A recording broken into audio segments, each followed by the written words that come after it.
This video contains news and analysis related to a recent terror attack in Kashmir. The content may include sensitive visuals and discussions that could be distressing to some viewers. Viewer discretion is advised. We strongly condemn all forms of violence and terrorism. The purpose of the content is solely to inform and create awareness based on verified reports. এটা খুব নিন্দনীয় ব্যাপার। আপনারা জানেন যে কাশ্মীরে যেটা ঘটেছে এটা গোটা ভারতবর্ষের মানুষ মানে না এবং ধিক্কার জানায় পাকিস্তানের উগ্রপন্থীকে।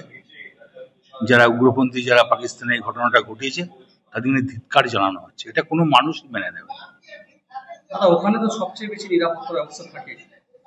কেন নয়?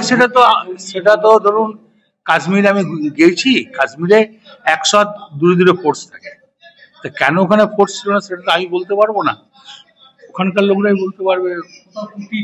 সেটা নিশ্চয়ই ত্রুটি না তাহলে এতগুলো লোকের প্রাণ চলে যায়, কি ত্রুটি তো ছিল। প্রায় 1 ঘন্টার কাছাকাছি সেখানে কোনো নিরাপত্তা রক্ষী পৌঁছায়। সেটা দেখুন, আপনিও ওখানে যান নাই, আমিও ওখানে যাই। হ্যাঁ, ওখানে আপনিও পৌঁছান নাই, আমিও পৌঁছান। ওখানে কতক্ষণ পরে এসছে না আসছে সেটা সবই ব্যাপার। তবে যেটাকে নিন্দনীয় ব্যাপার, এটা মানা যায় না এবং এই আত্মার শান্তি হোক এই বলেই বলবো, এবং এর যেন ক্ষমা না হয়। কেন্দ্রীয় সরকার যা ডিসিশন নেবে আমার মনে হয় সাধারণ মানুষের একই মত।